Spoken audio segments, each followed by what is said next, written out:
बेटी को हुआ इश्क का 30वां भाग लेकर आ गए हैं। तो चलिए देखते हैं अभी तक इस स्टोरी में हम लोग क्या देखे हैं। एक लड़की के प्यार में फंसेगा, ज़्यादा बोल मत किया कर तू, और खास कर मेरे शिवम को कभी मत छेड़ना वरना तुझे बिल्डिंग से फेंक दूंगी। शिवानी ने आंखें छोटी करके रुद्रांश की तरफ देखते हुए कहा और फिर शिवम का हाथ पकड़े उसे वहां से ले गई। उन दोनों के कमरे से बाहर जाते ही रुद्रांश ने फिर श्वेता की तरफ देखा जो उसे घूर कर देख रही थी। अरे क्या हो गया? डोंट टेल मी, तुम्हें उस पागल चूहिया की बात सच्ची लगी? देखो मेरी माँ, मैंने तुम्हारे अलावा आज तक कभी किसी लड़की को छुआ नहीं है, रुद्रांश ने श्वेता को समझाते हुए कहा। अब आगे। लेकिन श्वेता भी कहाँ मानने वाली थी। इस मामले में तो लड़कियां बहुत ज़्यादा पजेसिव होती हैं। वैसे तो श्वेता को रुद्र पर अपने आप से भी ज़्यादा भरोसा था, लेकिन शिवानी की बात सुनकर वो कहीं ना कहीं थोड़ी सी चिढ़ गई थी। भरोसा तो श्वेता को भी था कि रुद्र अब उसके अलावा किसी और को नहीं देख सकता, लेकिन शादी से पहले रुद्र का क्या लड़कीबाजी वाला चक्कर था, ये सोचकर ही श्वेता को गुस्सा आ रहा था। छुआ नहीं तो देखा होगा उस तरह से। छोड़ो मुझे, तुम काम करना है बहुत, मुझे जाने दो। शिवानी दीदी भला झूठ क्यों बोलेंगी? तुमने पक्का लड़कीबाजी ही की है। हटो, छोड़ो मुझे। तुम जाकर लड़कियां ही देखो, बाहर बहुत सी खूबसूरत लड़कियां हैं ऑफिस में, श्वेता ने रुद्र के हाथों से छूटते हुए कहा और फिर खड़ी हो गई। वही रुद्र उसे बच्चों जैसा मुंह बनाकर देख रहा था। उसने श्वेता के खड़े होते ही उसकी कलाई पकड़ ली और रोदू सी आवाज में बोला, हद है यार, तुम भी किस पागल की बातों पर यकीन कर रही हो? मैं सच कह रहा हूँ, मैंने कोई लड़कियां नहीं देखी और ना ही मुझे देखनी है। वैसे भी मुझे तुमसे ज़्यादा खूबसूरत कोई नहीं लगती बीवी। श्वेता दूसरी तरफ मुँह करके खड़ी थी। रुद्र की बातों से उसके चेहरे पर एक मुस्कुराहट आ गई थी। उसे रुद्र का यूं उसे मनाना अच्छा लग रहा था, उसे अपने लिए सबसे स्पेशल बताना अच्छा लग रहा था। श्वेता तो जानबूझकर रुद्र को छेड़ रही थी, इसलिए वो पीछे नहीं मुड़ी। वही रुद्र अपनी जगह से खड़ा होकर श्वेता के पीछे आकर खड़ा हो गया और उसने श्वेता को पीछे से अपनी बाहों में भर लिया। सच्ची? Only love my chocolate flavour बीवी, रुद्र ने श्वेता के चेहरे को अपनी चेहरा पर लगाए हुए कहा। श्वेता ने बस मुस्कुरा दिया और कुछ नहीं कहा। रुद्र ने अगले ही पल श्वेता को मोड़कर अपनी तरफ घुमा लिया और उसे खुद से चिपका लिया। रुद्र बस चुपचाप श्वेता के चेहरे को गौर से देख रही थी और वही श्वेता भी रुद्र की आंखों में अलग सी बातें देख रही थी। क्या हुआ, ऐसे क्यों देख रहे हो? श्वेता ने रुद्र की आंखों में देखते हुए पूछा। रुद्र ने श्वेता के चेहरे पर आए बाल हल्के से उसके कान के पीछे हटाते हुए कहा, बस दिल कर रहा है तुम्हें देखने को चोको। जब तुम सामने होती हो तो मन चाहता है कि बस तुम्हें देखता ही रहूं और सारी दुनिया भूल जाऊं। रुद्र की बात सुनकर श्वेता के चेहरे पर एक मीठी सी मुस्कुराहट आ गई। बस करो, तुम भी कुछ भी बोलते रहते हो, श्वेता ने हल्का हंसते हुए कहा। लेकिन रुद्र वो तो अभी भी श्वेता को उसी तरह प्यार से देख रहा था। मैं सच कह रहा हूँ श्वेता, जब तुम सामने होती हो तो कुछ और देखने का दिल ही नहीं करता। मन चाहता है कि बस तुम्हारी इन प्यारी सी खूबसूरत दो आंखों में खोया रहूं और इसी चेहरे को अपनी आंखों में बसा लूं। श्वेता, तुम सोच भी नहीं सकती कि मैं तुमसे किस हद तक प्यार करने लगा हूँ। सच कहूँ तो मैंने कभी कभी नहीं सोचा था कि मैं किसी को इस हद तक चाह सकता हूँ। मैं सच में तुमसे बहुत प्यार करता हूँ श्वेता। रुद्र ने श्वेता की आंखों में देखते हुए अपना हर एक शब्द अपने दिल से निकालते हुए कहा। श्वेता ने अगले ही पल रुद्र के चेहरे को अपने हाथों में भर लिया और प्यार से उसके आंसू पोंछ दिए, जो रुद्र को भी एहसास नहीं था कि कब उसकी आंखों में अपने दिल की बातें कहते आ चुके थे। मैं जानती हूँ रुद्र, आप मुझसे बहुत प्यार करते हो। इतना तो मैंने भी कभी सोचा नहीं था कि कोई मुझे इस तरह प्यार कर सकता है। मैं तो एक बूंद के लिए तरसने वाली इंसान थी, लेकिन भगवान ने तो मुझे पूरा सागर दे दिया। मैं भी आपसे बहुत प्यार करती हूँ Rudra. I love you. Shweta ने रुद्र को प्यार से देखते हुए कहा। रुद्र के चेहरे पर एक हल्की सी मुस्कुराहट आ गई थी। वही श्वेता भी रुद्र की मुस्कुराहट को देखकर और मुस्कुराने लगी। श्वेता ने हल्का सा ऊपर उठकर रुद्र के होठों पर एक हल्की सी छोटी सी किस की। Trust you.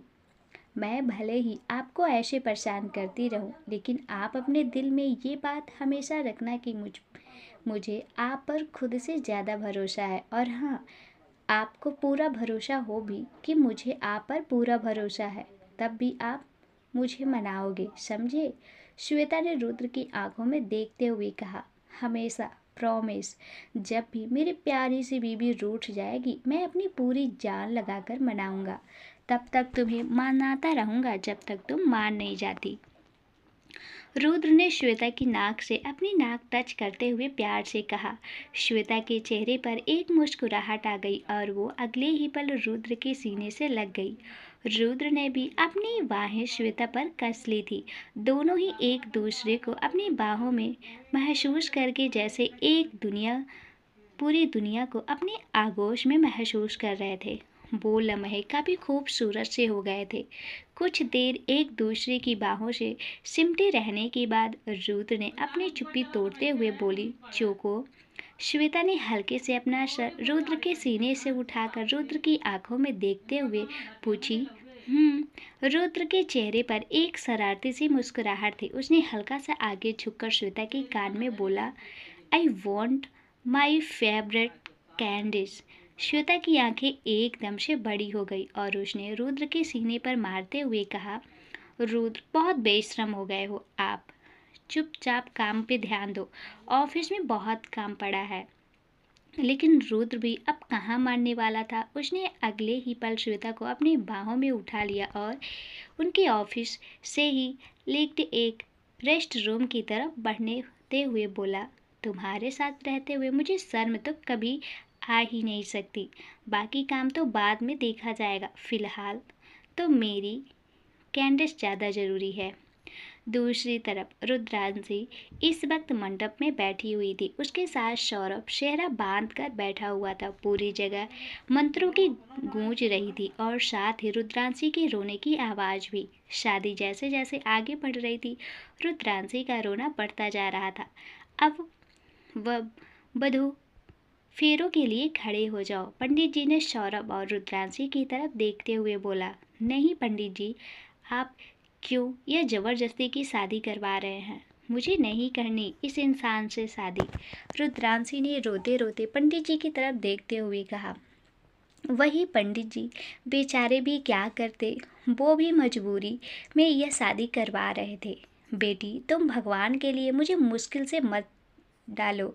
मैं भी बीवी बच्चों वाला इंसान हूँ। मुझे अपने परिवार की फिक्र है, इसलिए मेरा जो काम है मुझे वह करने दो, पंडित जी ने रुद्रांशी की तरफ देखते हुए कहा। वही रुद्रांशी पंडित जी के मुंह से ऐसे शब्द सुनकर चुप हो गई। उसकी तो जैसी सारी उम्मीदें ही टूट चुकी थी। वह भी चुपचाप बैठी रही और फेरों के लिए खड़ी नहीं हुई, जबकि सौरभ उसके साथ पास खड़ा हो चुका था और उसके खड़े होने का इंतजार कर रहा था। रुद्रांशी को खड़ा ना होता देखकर सौरभ ने रुद्रांशी को अपनी बाहों में उठा लिया, जिस पर रुद्रांशी जोर जोर से अपने पैर मारने लगी। छोड़ो मुझे, नीचे उतारो सौरभ, मैं तुम्हें कह रही हूँ, मुझे तुमसे शादी नहीं करनी है। तुम अपनी ज़िंदगी की सबसे बड़ी गलती कर रहे हो। मैं सच कह रही हूँ, अगर मेरे भाइयों को पता चल गया, वह तो तुम्हें जिंदा जला देंगे। अगर तुमने मुझसे शादी कर भी ली तो सच कह रही हूँ, मैं आज ही तुम्हारा खून करके विधवा होने को भी तैयार हूँ। रुद्रांशी ने सौरभ की तरफ देखकर उसे धमकी देते हुए कहा, लेकिन सौरभ पर कहाँ फर्क पड़ रहा था। वह तो एक के बाद एक फेरे लेते जा रहा था।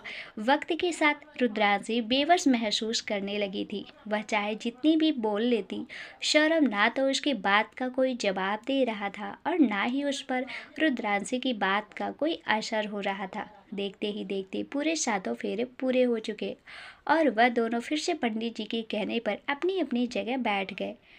अब वर और वधू को मंगलसूत्र पहनाए, पंडित जी ने सौरभ की तरफ देखते हुए कहा। पंडित जी की बात सुनकर सौरभ ने थाली में पड़ा मंगलसूत्र उठा लिया। वही सौरभ के हाथों में मंगलसूत्र देखकर रुद्रांशी की आंखें बड़ी हो गई थी और वह डर के मारे नाक में गर्दन हिला रही थी। नहीं सौरभ, प्लीज ऐसा मत करना। देखो, तुम चाहे मेरी जान ले लो लेकिन ऐसा मत करो। नहीं नहीं, रुको प्लीज, रुको। रोहित।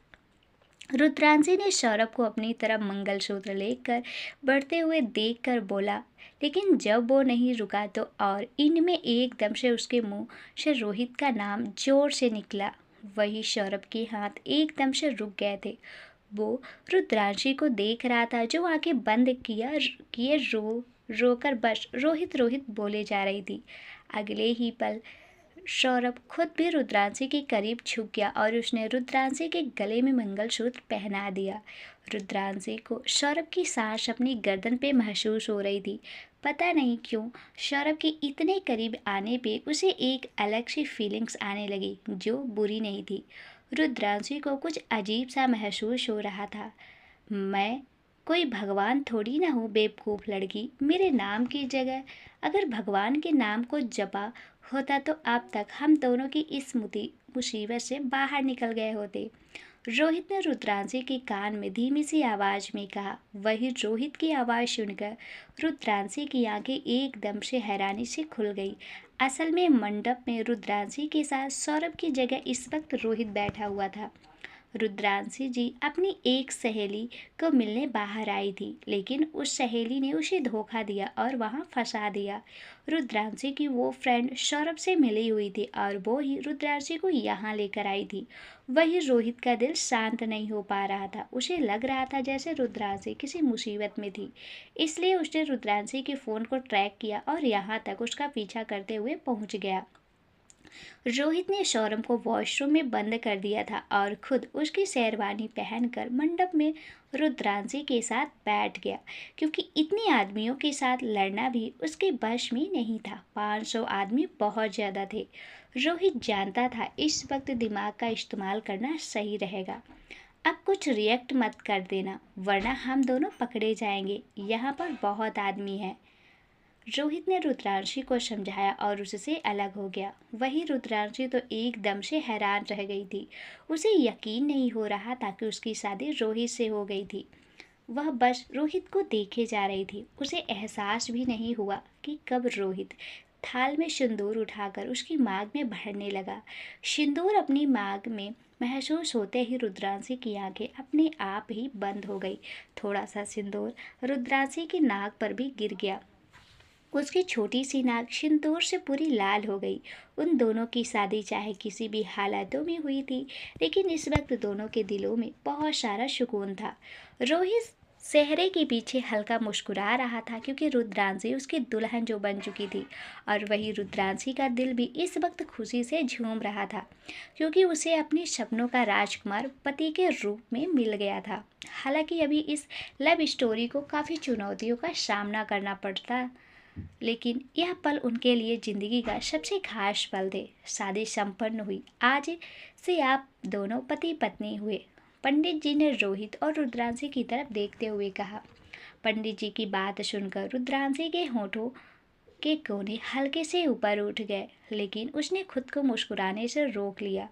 और वही चेहरे के पीछे रोहित के चेहरे पर मुस्कुराहट खिली हुई थी। रोहित ने अगले ही पल रुद्रांशी को अपनी गोद में उठा लिया। अब इतना शांत हो जाओगी तो लोगों को शक हो जाएगा। थोड़ा सा ड्रामा करो। वैसे तो घर में ड्रामा क्यों बनी फिरती हो? रोहित ने रुद्रांशी के कान के पास बोला। वही रोहित की बात सुनकर रुद्रांशी को अब एहसास हुआ कि उसने जैसा शोर मचाना बंद कर दिया था, उन आदमियों को शक ना हो, इसलिए रुद्रांशी ने नाटक करना शुरू कर दिया। मैं तुम्हारी जान ले लूँगी, मुझे नीचे उतारो, छोड़ो मुझे, मुझे कहीं नहीं जाना तुम्हारे साथ, समझे तुम? रुद्रांशी ने ज़ोर ज़ोर से चिल्लाना शुरू कर दिया और अपनी टांगें हवा में मारने लगी। रोहित रोहित के पीछे की हंसी हंस रहा था और मन ही मन रुद्रांशी को एक पक्की वाले ड्रामा क्यून बोल रहा था। वो रुद्रांशी को लेकर बिल्डिंग से बाहर की तरफ बढ़ने लगा। किसी ने उसे रोका भी नहीं क्योंकि सबको यही लग रहा था कि वो सौरभ था, लेकिन अचानक से वो पूरी जगह गोली चलने की आवाज़ से गूंज उठी। रोहित ने एकदम से अपनी जगह पर रुक गया, वही रुद्रांशी भी एकदम से घबरा गई थी। रोहित ने रुद्रांशी को नीचे उतार दिया और खुद उसके आगे आकर खड़ा हो गया। तुम डरना मत, मैं कुछ नहीं होने दूंगा, रोहित ने रुद्रांशी की तरफ देखते हुए कहा। रुद्रांशी ने हाँ में गर्दन हिला दी। रुद्रांशी को थोड़ा हौसला देने के बाद रोहित फिर मुड़कर खड़ा हो गया। उसके सामने ही सौरभ हाथ में गन लिए खड़ा था। कौन हो तुम अंदर आए तो आए कैसे और मेरी जगह मंडप में कैसे बैठे? रोहित ने गन रोहित की तरफ किए हुए बोला। रोहित ने फिर अगले ही पल अपना सेहरा निकाल कर साइड पर जमीन पर फेंक दिया। तुम तुम तो इसके भाई के साथ रहते हो ना? कहीं ऐसा तो नहीं मालिक के साथ रहते रहते मालिक की बहन को दिल दे बैठे? काफ़ी वफादार कुत्ते हो तो। इस पर खतरा आया तो सूंघते हुए यहाँ तक आ गए, सौरभ ने हंसते हुए कहा। वही सौरभ की बात सुनकर आसपास के आदमी भी हंसने लगे थे, लेकिन अगले ही पर सौरभ की चीख निकल गई। सभी का ध्यान एकदम से सौरभ की तरफ चला गया। जो आदमी हंस रहे थे सबके चेहरे का रंग एकदम से उड़ गया। दूसरी तरफ अखिलेश ने आज यूनिवर्सिटी से छुट्टी ले रखी थी और वही शिवी की भी लीव निया को लगाने के लिए बोल दिया था। पतिदेव, हम कहाँ जा रहे हैं? शिवी ने अखिलेश की तरफ देखते हुए पूछा, जो इस वक्त ड्राइव करने में बिजी था। अखिलेश ने ड्राइव करते हुए रेड रोड की तरफ देखते ही जवाब दिया, थोड़ी देर सब्र कर लो ना मेरे छोटे कछुए, फिर तुम्हें पता चल जाएगा। शिवी ने छोटे बच्चों जैसे मुंह फुलाते हुए कहा, और कितना सब्र करूं पतिदेव? पिछले 1.5 घंटे से आप बस ड्राइव कर रहे हो, मुझे तो इतना भी नहीं पता कि हम लोग जा कहाँ रहे हैं। अखिलेश ने शिवी की थाई पर हाथ रखते हुए कहा, अगर बता दूंगा तो वह सरप्राइज कैसे रहेगा बुद्धू? बस 15 मिनट और सब्र कर लो, फिर हम पहुंच जाएंगे। अखिलेश की बात सुनकर फिर शिवी चुपचाप बैठ गई। उसका मुंह अभी भी गुब्बारे की तरह फूला हुआ था और नाक तो गुस्से से लाल हो गई थी। शिवी इस वक्त काफ़ी क्यूट लग रही थी। शिवी ने एक रेड कलर का फूल लाइट स्लीवलेस स्टेप वाली ड्रेस पहनी थी।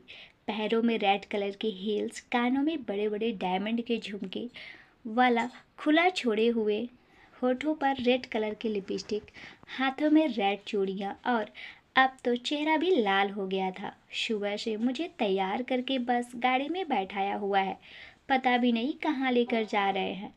इनके एक बार बोलने पर ही मैंने इनकी लाइट ड्रेस भी पहन ली, लेकिन मेरे 1000 बार पूछने पर भी इन्होंने मेरा जवाब नहीं दिया, गंदे कहीं के। शिवी ने मुंह बनाते हुए मन ही मन सोचा। थोड़ी देर बाद कार ने एक बड़ी सी हवेली के सामने ब्रेक लगाई। अखिलेश ने शिवी की तरफ देखा तो वह अभी भी बच्चों की तरह मुंह फुलाकर बस बैठी हुई थी।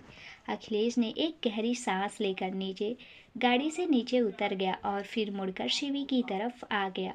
अखिलेश ने फिर शिवी की तरफ का दरवाज़ा खोला और अपना आगे का हाथ बढ़ा दिया। शिवी ने गुस्से से अखिलेश के हाथ की तरफ देखा और फिर अखिलेश की तरफ देखकर बोली, आप बहुत गंदे हो पतिदेव। अखिलेश के चेहरे पर अपने आप एक मुस्कुराहट आ गई और उसने आगे बढ़कर शिवी को अपनी बाहों में ले लिया। शिवी की आंखें बड़ी हो गई थी। उसने सोचा नहीं था कि अखिलेश इस तरह से उसे अपनी बाहों में उठा लेगा। शिवी महल के अंदर, अगर मेरी शिवी ही नहीं आएगी तो फिर मेरा महल बनवाने का क्या फ़ायदा? अखिलेश ने बड़े प्यार से शिवी की तरफ देखते हुए कहा। वही अखिलेश की बात सुनकर शिवी एक पल के लिए कंफ्यूज हो गई। उसने गर्दन घुमाकर सामने देखा तो उसकी आंखें एकदम से बड़ी हो गई और मुंह खुला का खुला रह गया। उसकी आंखों के सामने एक आलीशान सा महल था। साइड में एक बोर्ड लगा हुआ था जिस पर बड़ा बड़ा शिवी महल लिखा हुआ था। शिवी की आंखें हल्की सी नम हो गई थी। शिवी की आंखें इसलिए नहीं भर आई थी क्योंकि अखिलेश ने उसके नाम पर महल बनवाया था, बल्कि इसलिए नम हो गई थी क्योंकि अखिलेश ने वो महल बिल्कुल वैसा बनवाया था जैसा शिवी ने अपने ड्राइंग बुक पर ड्रॉ किया था। शिवी ने कभी उम्मीद नहीं की थी कि उसका सपना कभी सच होगा। आ आपने ये मेरे लिए बनवाया? शिवी ने नम आंखों से अखिलेश की तरफ देखते हुए पूछा। अखिलेश ने शिवी के चेहरे पे थोड़ा सा झुकते हुए उसके माथे को चूम लिया और बड़े प्यार से कहा, अपने छोटे कछुए की हर विश पूरा करना मेरा काम है।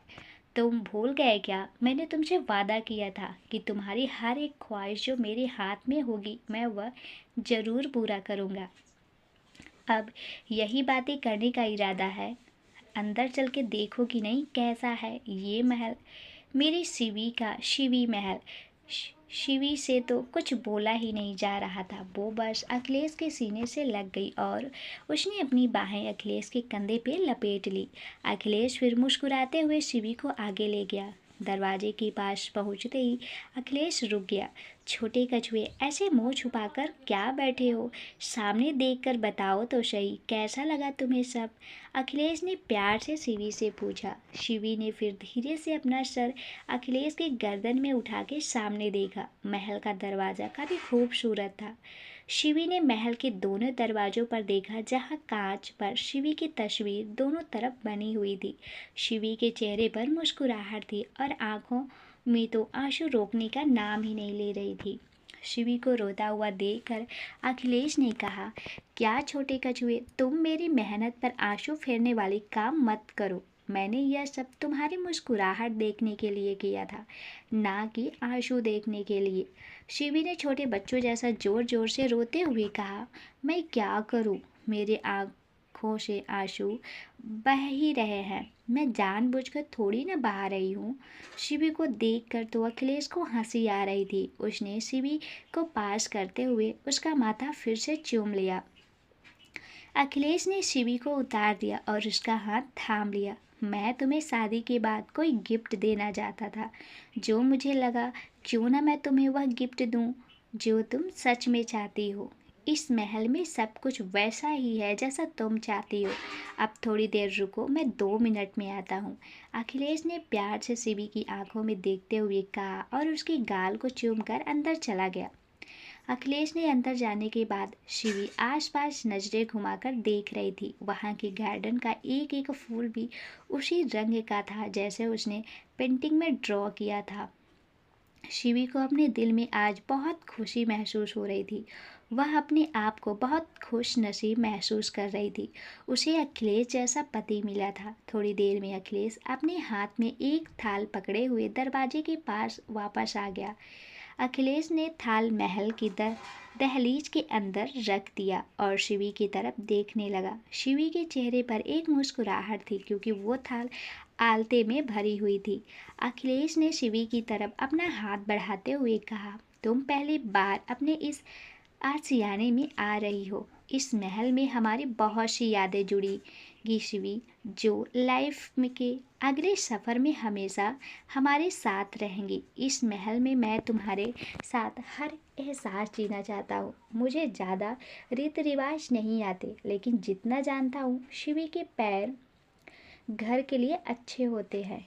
इसलिए तुम अंदर आ जाओ और अपने प्यारे से पैरों की छाप इस महल में छोड़कर इस महल की खुशियों से भर दो। शिवी की आंखें, जो थोड़ी देर पहले बहाना बंद हुई थी, अब एक बार फिर से बहने लगी। उसने अपना हाथ अखिलेश के हाथ में दे दिया और अपने दोनों पैर आलते से भरी हुई थाल में रख दिए। शिवी फिर अखिलेश का हाथ थामे हुए धीरे धीरे अपने पैरों की लाल छाप छोड़ते हुए महल के अंदर आ गई। उसने चारों तरफ अपनी नजरें घुमाकर देखा तो हर एक दीवार, हर एक कोना बिल्कुल वैसा ही था जैसा उसने इमेजिन किया था, जैसा उसने अपने ड्राइंग बुक में बनवाया हुआ था और उसके बारे में लिखा हुआ था। शिवी तब सिर्फ 8 साल की थी, इसलिए यह सपना उसके दिल में बहुत करीब था। शिवी अपने लिए एक डिंजी प्रिंसेस जैसा महल इमेजिन कर रही थी।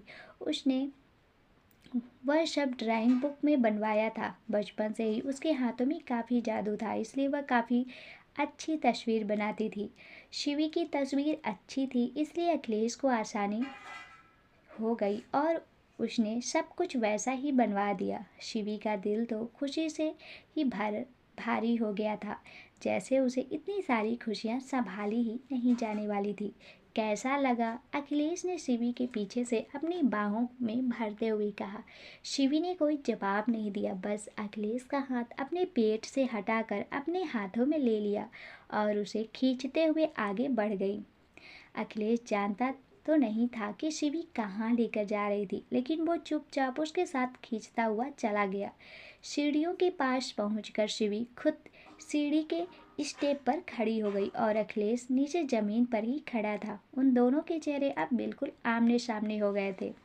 शिवी ने अपनी बाहें अखिलेश की गर्दन में लपेट ली और अखिलेश ने अपनी बाहें शिवी की कमर पर। शिवी खामोशी से अखिलेश के चेहरे को देख रही थी। उसके पास तो जैसे लफ्ज ही खत्म हो गए थे जो इस महल की खूबसूरती को बयां कर सकते। शिवी की इमेजिनेशन, उसका सपना आज हकीकत बनकर उसके सामने था। अब ऐसे ही देखते रहोगे या कुछ बोलोगे भी? अखिलेश ने प्यार से शिवी की तरफ देखते हुए बोला। शिवी ने कुछ देर चुप्पी तोड़ने के बाद कहा, मेरे लफ्ज नहीं है, मुझे पता नहीं इस वक्त मैं क्या करूं, लेकिन मेरा दिल बस एक ही चीज़ कहना चाहता है, that I love you Akhilesh.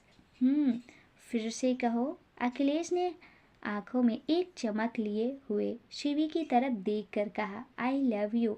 Shivi ने अखिलेश की आंखों में देखते हुए दोहराया, ना ऐसे नहीं, पहले तुम, जैसे तुमने मेरे नाम के साथ कहा, बिल्कुल वैसा सुनना है मुझे। अखिलेश ने शिवी को थोड़ा अपने करीब खींचते हुए कहा। दूसरी तरफ पार्क में बारिश थम चुकी थी।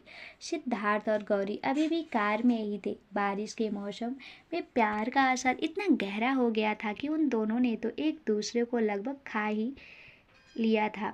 गौरी अपना चेहरा सिद्धार्थ के सीने में छुपाए हुए उसकी गोद में बैठी हुई थी।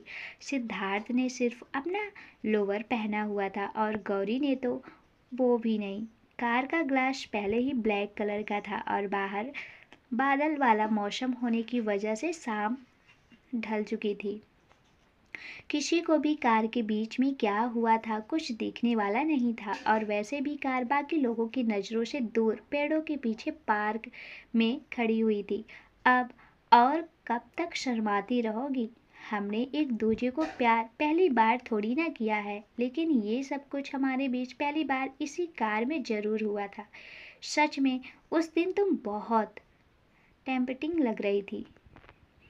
सिद्धार्थ ने गौरी की कमर पे अपने साथ हाथ स्लाइड करते हुए कहा। उनकी पहली मुलाकात का जिक्र आते ही गौरी के चेहरे पर एक मुस्कुराहट आ गई। जिंदगी में गौरी ने ऐसी गलती की थी, इसके बाद उसे सब कुछ सही होता हुआ नजर आया था। सही मायने में तो उसे गलत भी नहीं कहा जा सकता, क्योंकि अगर उस दिन वह सिद्धार्थ की ज़िंदगी में नहीं आई होती तो शायद आज गौरी की ज़िंदगी ही नहीं रही होती।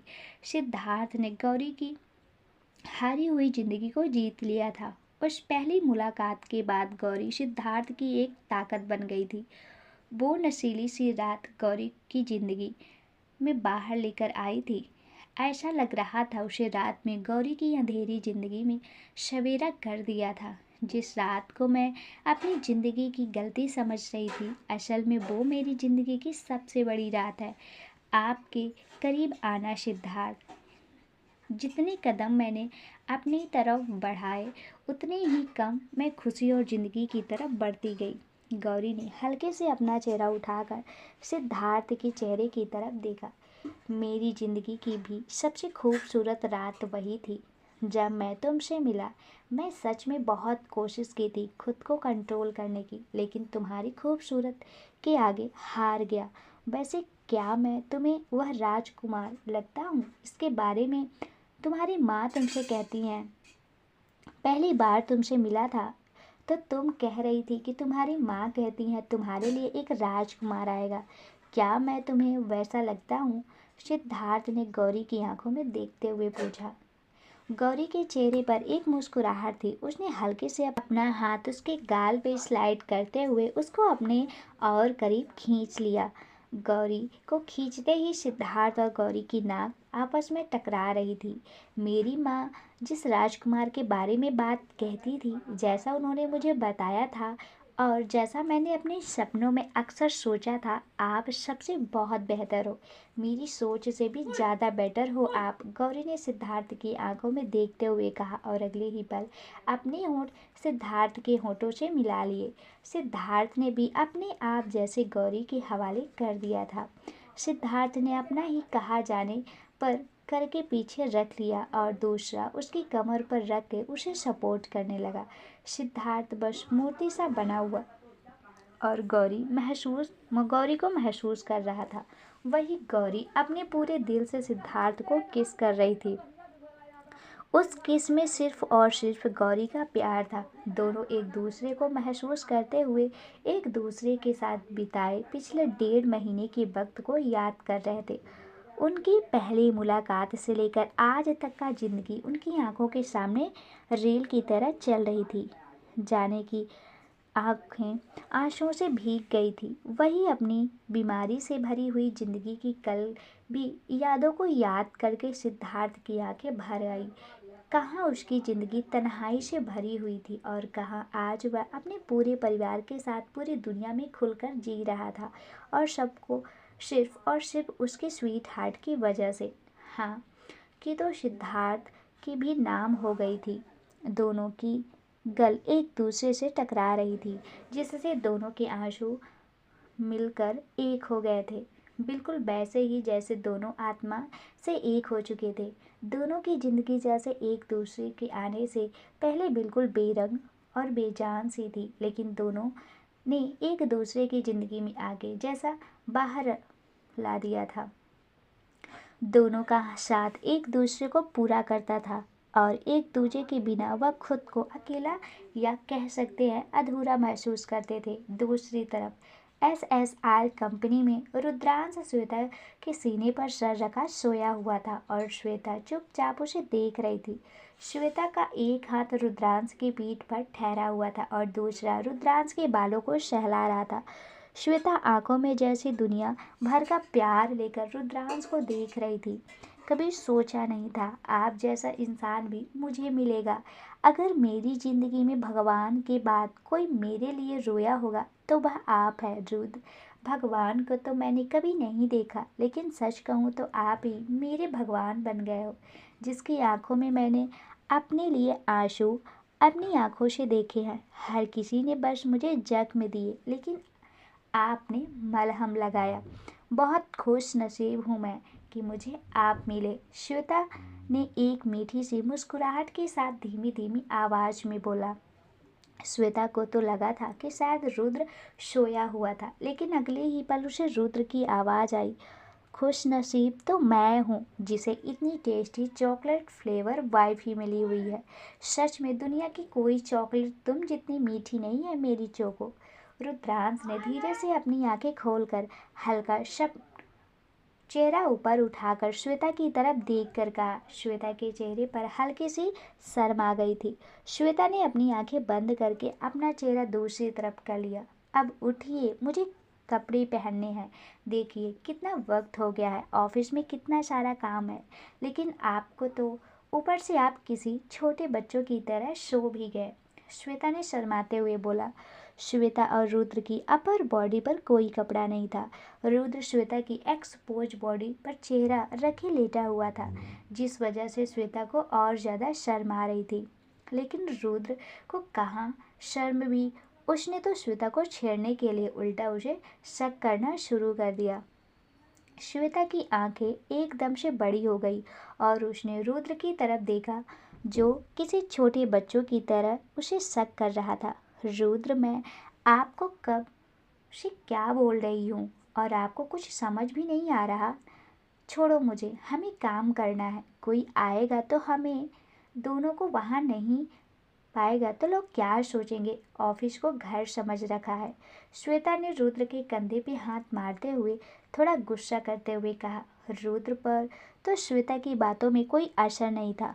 शुरू तो उसने श्वेता को छोड़ने के लिए किया था, लेकिन अब उसका खुद का मन भी बेकाबू हो गया था।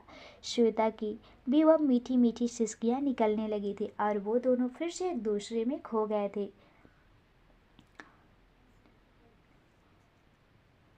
श्वेता अच्छे से जानती थी कि रुद्र कितना ज़्यादा ऑब्जेक्ट था, इसलिए भी तो उसे 1 घंटे तक बिल्कुल भी नहीं छेड़ने वाला था, चाहे वो कितना भी बोल ले।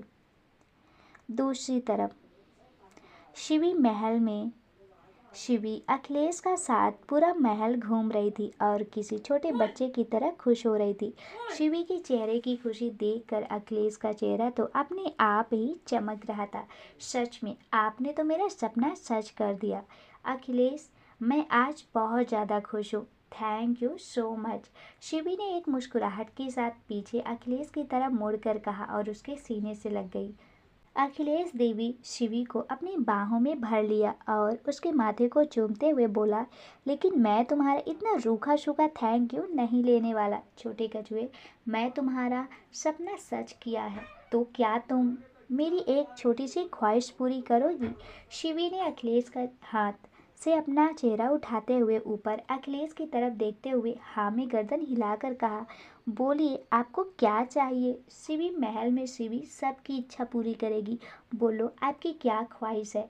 मेरे हाथों में हुआ तो मैं अपनी पूरा जान लगा दूंगी आपकी विश पूरा करने में। अखिलेश के चेहरे पर मुस्कुराहट आ गई और उसने शिवी को अपनी गोद में उठा लिया। यह आप क्या कर रहे हो? शिवी ने बड़ी बड़ी आंखों से अखिलेश की तरफ देखते हुए पूछा। अखिलेश ने एक मुस्कुराहट के साथ शिवी के तरफ देखा और उसकी नाक पर किस करते हुए बोला, तुम्हें कहीं लेकर जा रहा हूँ, वहाँ बताऊंगा कि मुझे क्या चाहिए। अखिलेश की बात सुनकर शिवी ने कुछ नहीं कहा और वह चुपचाप अखिलेश की बाहों में सिमटी रही। उसने अपनी बाहें अखिलेश की गर्दन में लपेट ली। सुबह के अगले ही पल उसे महल के पीछे एक तरफ लेकर आ गया। थोड़ी देर बाद उन दोनों गार्डन में खड़े थे जहाँ पे बहुत सारे गुलाब के फूल खिले हुए थे। शिवी महल का रोज गार्डन मेरी प्यारी सी शिवी के लिए। मैं यह तो नहीं जानता कि तुमने कैसा इमेजिन किया था, लेकिन मैं ऐसा ही बन पाया। अखिलेश ने शिवी की तरफ देखते हुए कहा। वही शिवी की बोलती तो फिर से बंद हो गई थी। वह रोज गार्डन सच में बहुत खूबसूरत था, जहाँ हर किस्म के हर रंग के गुलाब लगे हुए थे। शिवी एक बड़ी सी मुस्कुराहट के साथ चारों तरफ देख रही थी। ये भी बहुत खूबसूरत है, शिवी ने गार्डन के चारों तरफ देखकर कहा। अखिलेश शिवी को नीचे उतार दिया और शिवी भागते हुए गार्डन के गुलाबों के बीच बने रास्ते में घूमने लगी। शिवी गोल गोल घूमती हुई यहाँ वहाँ उछल कर कूद रही थी और उसे देखकर अखिलेश के दिल को बहुत सुकून मिल रहा था। अखिलेश शिवी के पीछे पीछे चला गया। शिवी एक जगह खड़े होकर फाउंटेन को देख रही थी, जिसमें से रंग बिरंगे पानी की धाराएं निकल रही थी। हो, फाउंटेन तो बहुत खूबसूरत है। अगले ही पल शिवी को अपने पेट पर अखिलेश के बहाने महसूस हुए। शिवी बस एक बार मेरा नाम ले लो ना, बस एक बार, मैं तुम्हें ज़्यादा बार नहीं बोलूँगा, अखिलेश रिक्वेस्टिंग टोन में कहा। शिवी फिर एक मुस्कुराहट के साथ पीछे अखिलेश की तरफ मुड़ गई। उसे अखिलेश की आंखों में शिवी के मुंह से अपना नाम सुनने की चाहत साफ नजर आ रही थी। शिवी ने अखिलेश को प्रोफेसर या पति देव ही कहा करती थी, लेकिन उसने कभी अखिलेश को उसके नाम से नहीं बुलाया। आप यही चाहते हो, मैं आपकी यह विश पूरी कर देती हूँ। आपने आज पूरी दुनिया में मेरा नाम कर दिया।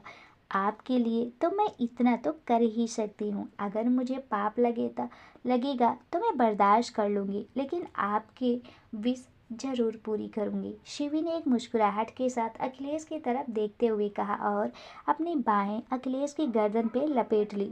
सुबह की बड़ी बेसब्री से शिवी के मुंह से अपने नाम को सुनने के बाद इंतजार कर रहा था। मैं आपसे बहुत प्यार करती हूँ, थोड़ा रुक कर मेरे अखिलेश, शिवी ने प्यार से अखिलेश की आंखों में देखते हुए कहा। वही अखिलेश के चेहरे पर तो खुशी के मारे बहुत बड़ी सी स्माइल आ गई थी। अखिलेश ने शिवी की पर शिवी को अपने सीने से लगा लिया और हल्का सा उठाकर उसे गोल गोल घुमा दिया। मैं भी तुमसे बहुत प्यार करता हूँ मेरे छोटे कछुए, I love you. Shivi, Akhilesh Singh Rajawat, Akhilesh ने जोर जोर से चिल्लाते हुए कहा, जिससे आसपास की जगह अखिलेश की आवाज़ से गूंज उठी। शिवी तो अखिलेश की हरकत देखकर जोर जोर से हंसने लगी थी। उसने कभी उम्मीद नहीं की थी कि अखिलेश जैसा इंसान, जिसे वह शादी से पहले काफ़ी ज़्यादा सीरियस और इंट्रोवर्ट टाइप का प्रोफेसर टाइप समझती थी, वह भी ऐसा बिहेव कर सकता था। थोड़ी देर शिवी को इस तरह अपनी बाहों में भरने के बाद अखिलेश ने शिवी की आंखों में देखते हुए कहा, मैं तुम्हें कहीं और भी लेकर जाना चाहता हूँ। शिवी ने एक बड़ी सी मुस्कुराहट के साथ हाँ में गर्दन हिला दी। कुछ देर बाद वह दोनों गार्डन के ही एक कोने में बने हुए वुडन के कमरे में चले गए। पूरा कमरा गुलाबों से सजाया हुआ था। कमरे को देखकर शिवी की धड़कनें तेज हो गई थी, क्योंकि कमरा जिस तरह से सजा हुआ था, शिवी के दिल को कहीं न कहीं थोड़ी सी घबराहट होने लगी थी। कमरे की हर तरफ गुलाब की पंखुड़ियाँ बिछी हुई थी और खूबसूरत मोमबत्ती जली हुई थी। बेडशीट, जो कि वाइट कलर की थी, उस पर बड़ा सा गुलाब की पंखुड़ी से दिल बना हुआ था। शिवी ने टीवी में देखा था कि ऐसा कमरा तो सिर्फ सुहाग रात पर ही सजाया जाता है। शिवी कमरा देखने में बिजी थी और अखिलेश उसके एक्सप्रेशंस। अगले ही पल अखिलेश की नर्वस सी आवाज़ शिवी के कानों में पड़ी, ये मेरी विश है, बोलो क्या तुम पूरा करने को तैयार हो या मुझे और इंतज़ार करना होगा। शिवी ने अखिलेश की बात सुनकर पीछे मुड़कर देखा। शिवी की निगाहें अखिलेश के चेहरे से होते हुए उसके हाथों में पड़ी एक गुड़िया पर आ गई। शिवी के चेहरे पर उस गुड़िया को देखकर छोटी सी मुस्कुराहट आ गई। शिवी ने अगले ही पल वह गुड़िया अखिलेश के हाथों से ले ली। तो आपको बेटी चाहिए? शिवी ने शर्माते हुए पलकें उठाकर अखिलेश की तरफ देखकर पूछा। अखिलेश ने एक नर्वस सी मुस्कुराहट के साथ हाँ में गर्दन हिला दी। अखिलेश का जवाब शिवी के चेहरे की मुस्कुराहट पहले से ज़्यादा गहरी हो गई और उसने अपनी पलकें शर्माते हुए झुका ली। शिवी ने वह गुड़िया साइड में टेबल पे रख दी और धीरे धीरे अखिलेश की बाहों में आ गई। शिवी अखिलेश के सीने से लगी हुई थी और अखिलेश ने भी शिवी को अपनी बाहों में भरा हुआ था। अखिलेश ने शिवी पर थोड़ा सा झुकते हुए उसके कान में चूमा और मदहोशी सी आवाज़ में कहा, मैं आज हर हद पार करना चाहता हूँ शिवी। शिवी के हाथ अखिलेश की कोट पर कस गए। शिवी ने शर्माते हुए धीरे से हाँ में गर्दन हिला दी और अपना चेहरा अखिलेश के सीने में और ज़्यादा छुपा लिया। अखिलेश के चेहरे की मुस्कुराहट गहरी हो गई थी। उसने जो काफ़ी वक्त तक इंतज़ार किया था, उसका वह इंतज़ार आज खत्म हो गया। वह हमेशा से यह सोचकर रुक जाता था कि शिवी शायद अभी इन सब के लिए तैयार नहीं थी, लेकिन आज शिवी ने भी उसे इजाज़त दे दी थी उनके रिश्ते को आगे बढ़ाने की। अखिलेश के हाथ जो शिवी की कमर पर थे, धीरे धीरे उसकी बॉडी पर चलने लगे। अखिलेश की एक हाथ में शिवी की ड्रेस की जिप खोल दी। शिवी को जैसे ही महसूस हुआ कि उसकी जिप खुल गई थी, उसकी सांसें अब अटक कर चलने लगी। उसने अखिलेश को दिखाई एल्ट वीडियो में देखा था कि आगे क्या होने वाला था, और वह सोच कर ही शिवी तो सांसें सूखने लगी थी। अखिलेश के हाथ ड्रेस के अंदर से शिवी को पीठ को छू रहा था। अगले ही पल शिवी ने गहरी सांस ली जब उसे अखिलेश के होंठ अपनी गर्दन पे चलते हुए महसूस हुए। शिवी के हाथ तो अखिलेश के कोट पर कैसे ही जा रहे थे। हाथ आगे के एक हाथ में शिवी के कंधों से उसकी स्ट्रिप नीचे कर दी, जिस पर शिवी की ड्रेस एकदम से ज़मीन पर गिर गई। शिवी तो अब बिल्कुल ही शर्म से पानी पानी हो गई थी। तो गाइस, इसके आगे की स्टोरी में क्या होगा, इसको जानने के लिए प्लीज़ जुड़े रहिए हमारे साथ। और प्लीज़ गाइस, आप लोग कमेंट और लाइक भर भर के करिए। साथ ही जो पहली बार आया तो वो लोग चैनल को सब्सक्राइब कर लें। थैंक यू दोस्तों।